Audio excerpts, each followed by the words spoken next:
नमस्कार। आज का जो हमारा टॉपिक है वो है फंडामेंटल राइट्स। देखिए, यहाँ दो वर्ड हैं, फंडामेंटल एंड राइट्स। पहले इन दो वर्ड्स को हम अच्छे से समझते हैं।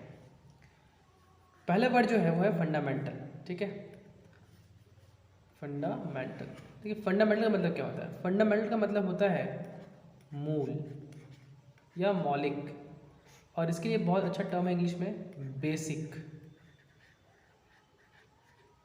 ठीक है, यानी कि फंडामेंटल राइट्स वैसे अधिकार हैं जो किसी व्यक्ति के सम्मानपूर्ण या फिर गरिमापूर्ण जीवन के लिए बेहद आवश्यक है। ठीक है, यहाँ तो बात समझ में आ रही है। राइट्स का मतलब हो गया आपका अधिकार, है ना। तो एक बार फिर समझते हैं हम लोग क्या है फंडामेंटल राइट्स। फंडामेंटल राइट्स जैसे हम लोगों ने सुना है ना कि हर एक व्यक्ति के लिए जीवन की 3 मूलभूत आवश्यकताएं हैं, रोटी, कपड़ा और मकान। वैसे ही हर एक व्यक्ति के सम्मानपूर्ण, गरिमापूर्ण या फिर कह लीजिए आदरपूर्ण जीवन के लिए कुछ अधिकार बेहद आवश्यक है। उन्हीं अधिकारों को हम कहते हैं फंडामेंटल राइट्स। ठीक है, मूलभूत अधिकार या फिर मौलिक अधिकार। यहाँ तक बात क्लियर है? अब आगे बढ़ते हैं। देखिए, यहाँ पर लिस्ट है फंडामेंटल राइट्स का। ठीक है, हमारे पास अभी वर्तमान में 6 फंडामेंटल राइट्स हैं। ठीक है, right to equality, right to freedom, right against exploitation, right to freedom of religion, cultural and educational rights, and last है right to constitutional remedies. Right, तो ये 6 फंडामेंटल अभी राइट्स हैं हम लोग के पास प्रेजेंट टाइम में। देखिए, संविधान के द्वारा प्रत्येक व्यक्ति को कई अधिकार दिए गए हैं, लेकिन सवाल ये उठता है कि आखिर इन अधिकारों को, ये 6 अधिकार जहाँ दिए हुए हैं, आखिर इन अधिकारों को मौलिक अधिकार क्यों कहा जाता है? देखिए, हम लोग फंडामेंटल मतलब समझ चुके हैं और राइट्स का मतलब भी समझ चुके हैं। अब ये देखते हैं कि अभी जो हम लोगों ने 6 अधिकारों का लिस्ट देखा, मौलिक अधिकारों का, आखिर इन अधिकारों को मौलिक क्यों कहा जाता है? ठीक है, देखिए, इसके पीछे 2 रीज़न हैं। पहला, ये ऐसे अधिकार हैं जिनको संविधान द्वारा गारंटी और सुरक्षा दोनों प्राप्त है। गारंटी इस बात की कि संविधान ये कहता है कि जितने भी भारतीय नागरिक हैं उन सब के पास कुछ मौलिक अधिकार होंगे। इस बात की गारंटी मैं देता हूँ, मैं मतलब संविधान। ठीक है, दूसरी बात, संविधान ना सिर्फ मौलिक अधिकारों की गारंटी देता है बल्कि उनकी सुरक्षा भी करता है। संविधान ये कहता है कि मैंने मौलिक अधिकार तो दिया आप लोगों को, लेकिन ऐसा नहीं है कि कोई भी आपसे ये मौलिक अधिकार कभी भी छीन ले। डैट मीन्स संविधान इनकी सुरक्षा भी करता है। कहने का तात्पर्य यह है कि कोई भी व्यक्ति या राज्य किसी भी व्यक्ति को उनके मौलिक अधिकारों से वंचित नहीं कर सकता। ठीक है, हाँ, कुछ अपवाद जरूर हैं इसके, लेकिन सामान्य परिस्थितियों में किसी भी व्यक्ति को उनके मौलिक अधिकारों से वंचित नहीं किया जा सकता। इस बात का जरूर ध्यान रखें। तो संविधान मौलिक अधिकारों की गारंटी देता है और उनकी सुरक्षा भी करता है, पहली बात। दूसरी बात ये कि जो मौलिक अधिकार हैं ये ऐसे अधिकार हैं जो किसी व्यक्ति के चहुमुखी विकास, मीन्स ऑल राउंड डेवलपमेंट, उसका संपूर्ण विकास हो सके, इसके लिए बहुत ही आवश्यक है। ठीक है, तो ये 2 कारण थे जिसके कारण इन अधिकारों को मौलिक अधिकार कहा जाता है। देखिए, ये दूसरा पॉइंट है ना, चहुमुखी विकास, ये बहुत इंपॉर्टेंट चीज़ है। किसी भी व्यक्ति का सामाजिक, मानसिक या आध्यात्मिक, ये सब विकास के लिए व्यक्तियों के पास अधिकार का होना बहुत जरूरी है। एक एग्जाम्पल से हम समझ सकते हैं। जैसे समझिए, आर्टिकल 14 to 18 में दिया गया है समानता का अधिकार। ठीक है, समानता का अधिकार ये कहता है कि कोई व्यक्ति चाहे अमीर हो या गरीब हो या किसी जाति से हो या किसी भी धर्म से हो, उन सबके साथ समान कृत्य के लिए मीन्स समान कार्य के लिए समान व्यवहार किया जाएगा। इसको समझते हैं एक और एग्जाम्पल से। देखिए, मान लीजिए कोई एक बहुत अमीर व्यक्ति है, उसने कहीं मर्डर कर दिया, तो उसके लिए अगर मर्डर की सज़ा 2 साल है या 5 साल है जो भी, तो एक गरीब व्यक्ति के लिए भी मर्डर की सज़ा 2 साल या 5 साल ही होगी। ऐसा नहीं है कि अमीर व्यक्ति अगर मर्डर कर दे तो पता चला कि वो 6 महीने में छूट जाएगा, और गरीब व्यक्ति अगर मर्डर कर दे तो पता चला उसको 6 साल की सज़ा हो जाएगी। ऐसा बिल्कुल नहीं होगा। तो कहने का मतलब ये है कि सामान्य कार्य के लिए समान व्यवहार सबके साथ किया जाएगा, चाहे वो अमीर हो या गरीब हो या किसी जाति से हो या किसी धर्म से हो, उनके साथ किसी तरह का भेदभाव नहीं किया जाएगा। इसलिए समाज में समानता का होना बहुत आवश्यक है। समानता के न होने पर क्या होगा, किसी व्यक्ति का चहुमुखी विकास संभव नहीं हो पाएगा, ऑल राउंड डेवलपमेंट या संपूर्ण विकास संभव नहीं हो पाएगा। ठीक है, यहाँ तो बात समझ में आ गई। अब आगे बढ़ते हैं। देखिए, अब हम लोग फंडामेंटल राइट से जुड़े जो कुछ बेसिक फैक्ट्स हैं उसको समझते हैं। ठीक है, जैसे संविधान के भाग 3 में फंडामेंटल राइट्स है ना। फंडामेंटल राइट कहाँ पर है संविधान में? संविधान के भाग 3 में इनके बारे में बताया गया है, आर्टिकल 12 से लेकर के 35 तक। ठीक है, यहाँ तक क्लियर है। तो अगर पूछे कि मूल अधिकार किस भाग में है, तो बताना है भाग 3 में। ठीक है, भाग 3। और कहाँ से कहाँ तक आर्टिकल जो है वो फंडामेंटल राइट से रिलेटेड है, तो आर्टिकल 12 से करके 35 तक। ये 2 फैक्ट्स हो गए। अब देखिए, ये जो भाग 3 है संविधान का, इसी को भारत का मैग्ना कार्टा भी कहते हैं। भारत का मैग्ना कार्टा। जो मैग्ना कार्टा वर्ड है, इसका मतलब होता है अधिकार पत्र। अधिकार पत्र। ठीक है। 1215 में पहली बार इंग्लैंड के राजा ने अपने नागरिकों को कुछ अधिकार दिए थे। ठीक है, वही कहलाया मैग्ना कार्टा।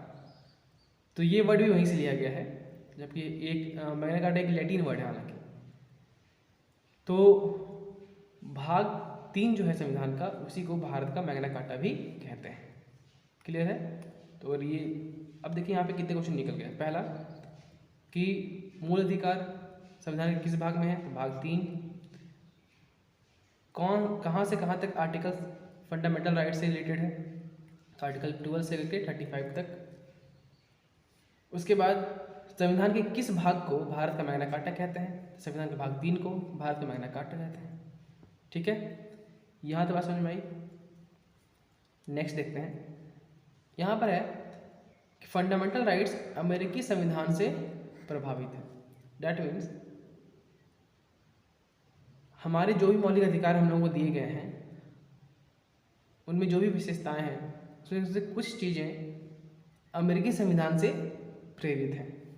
ठीक है, मतलब ये भी क्वेश्चन पूछा जाता है कई बार कि हमारा मौलिक अधिकार जो है वो कहाँ के संविधान से प्रभावित है। तो आपको बताना है कि मूल अधिकार अमेरिका के संविधान से प्रभावित है। ये आगे है क्या कि मूल अधिकार असीमित नहीं है। इसका क्या मतलब है, देखिए समझते हैं। अभी हम लोगों ने बात किया कि किसी व्यक्ति को उनके मौलिक अधिकारों से सामान्य परिस्थितियों में वंचित नहीं किया जा सकता है। समझने वाली बात यह है कि सामान्य परिस्थितियों में वंचित नहीं किया जा सकता है, अर्थात कुछ ऐसी परिस्थितियां बन सकती हैं जब किसी व्यक्ति को उनके मौलिक अधिकारों से वंचित किया जा सकता है। ठीक है, कुछ ऐसी विपरीत परिस्थितियां बन सकती हैं। ऐसी परिस्थितियां कौन कौन सी हैं, हम लोग थोड़ा एग्जाम्पल में देख लेते हैं। इसे देखिए, पहला है राष्ट्रीय आपातकाल के दौरान, है ना, यदि किसी क्षेत्र में या पूरे देश में राष्ट्रीय आपातकाल की स्थिति बनती है, तो ऐसे में जितने भी नागरिक हैं सबके मौलिक अधिकारों को वापस लिया जा सकता है, या नागरिकों को उनके मौलिक अधिकारों से वंचित किया जा सकता है। ठीक है। दूसरा है सैन्य शासन। अगर किसी क्षेत्र विशेष में सैन्य शासन लगा हुआ है, मिलिट्री रूल लगा हुआ है, तो वहाँ के भी जो नागरिक हैं उनको उनके मूल अधिकारों से वंचित किया जा सकता है। ठीक है। देखिए, तीसरा है संसद के द्वारा।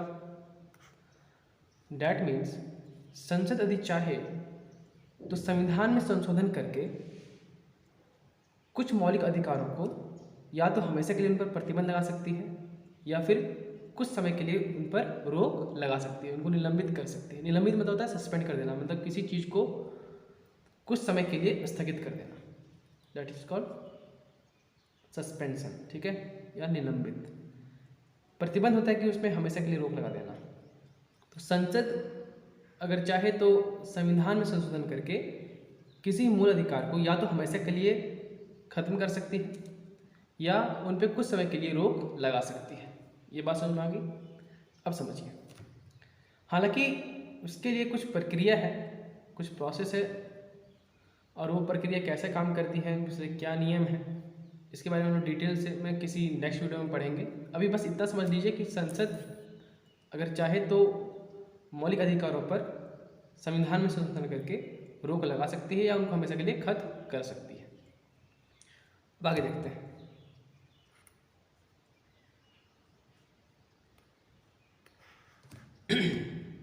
देखिए, जब संविधान बना तो उस समय हमारे पास मौलिक अधिकारों की कुल संख्या 7 थी।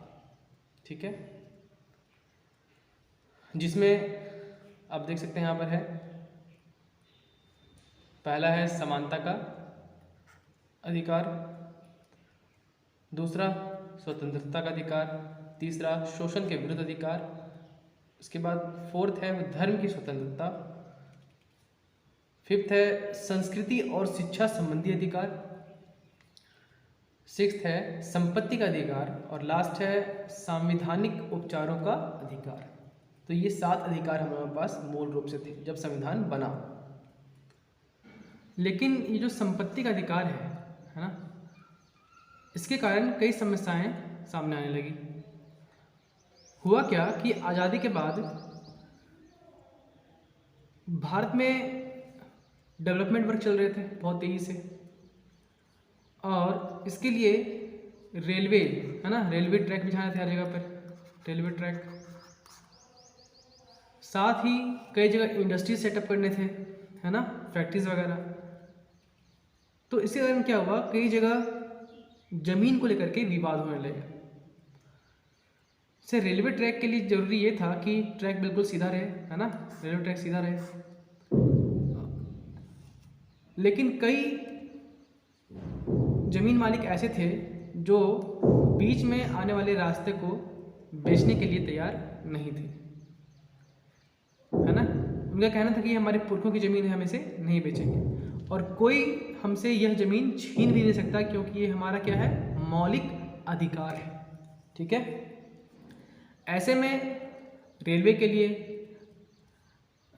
सरकार के लिए, है ना, एक मुश्किल सामने खड़ी हो गई, है ना, एक समस्या सामने आ गई। ऐसी स्थिति में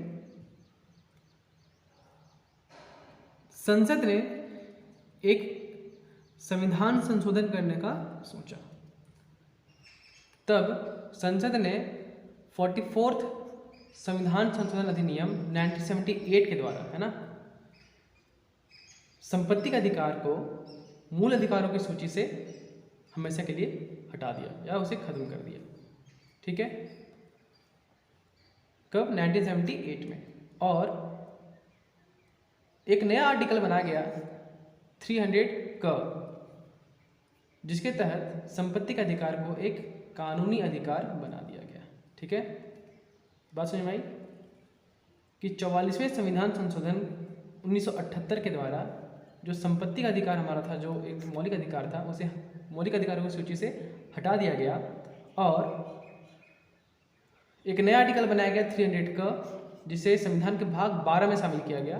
ठीक है, और इसके तहत संपत्ति के अधिकार को एक कानूनी अधिकार बना दिया गया। मतलब कानूनी अधिकार का मतलब ये था कि अब राज्य अपनी आवश्यकता के अनुसार किसी भी भूमि का अधिग्रहण कर सकती थी। ठीक है, अब देखिए इसमें बहुत सारे क्वेश्चन अब बन गए हैं, इसको हम लोग समझते हैं। देखिए क्या क्या क्वेश्चन यहाँ से निकलते हैं। सबसे पहला कि संपत्ति का अधिकार पहले किस आर्टिकल में था? तो पहले आर्टिकल 31 में था। अभी किस आर्टिकल में है?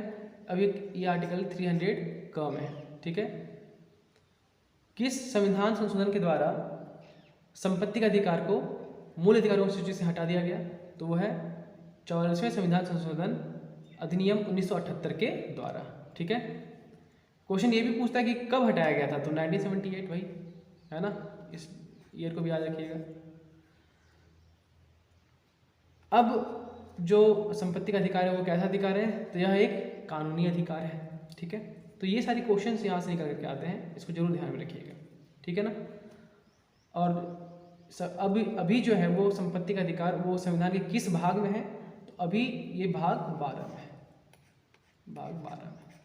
ठीक है, तो ये सारे क्वेश्चन यहाँ से निकल करके आते हैं। तो जब 1978 में संपत्ति के अधिकार को हटा दिया गया मूल अधिकारों की सूची से, तो उसके बाद मूल अधिकारों की कुल संख्या कितनी बच गई? 6। ठीक है, तो अब मूल अधिकारों की कुल संख्या कितनी है? 6 है। पहले हमारे पास मूल अधिकारों की संख्या कितनी थी? 7। अब जो शेष 6 मूल अधिकार हमारे पास हैं, तो वो कौन से आर्टिकल में है, इसको आपको ध्यान रखना है। ठीक है, जैसे समानता अधिकार आर्टिकल 14 से 18 तक में, स्वतंत्रता का अधिकार 19 से 22 तक में, शोषण के विरुद्ध अधिकार 23 से 24 में। ठीक है, धर्म की स्वतंत्रता 25 to 28 में, संस्कृति और शिक्षा संबंधी अधिकार किसमें है? 29 and 30 में। संपत्ति का अधिकार तो अब खत्म हो चुका है ये आर्टिकल। अब लास्ट बच गया संवैधानिक उपचारों का अधिकार, जो कि है आर्टिकल 32 में। तो ये आपका होमवर्क रहा, इस पूरे को आप कंप्लीट कर लीजिएगा, याद रखिएगा। ठीक है, कि कौन सा अधिकार का जिक्र किस अनुच्छेद में या किस आर्टिकल में किया गया है।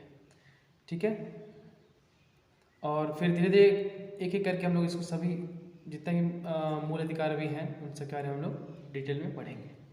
तो ये था आज का पूरा कंप्लीट वीडियो। आई होप कि वीडियो आपको समझ में आया हो, है ना।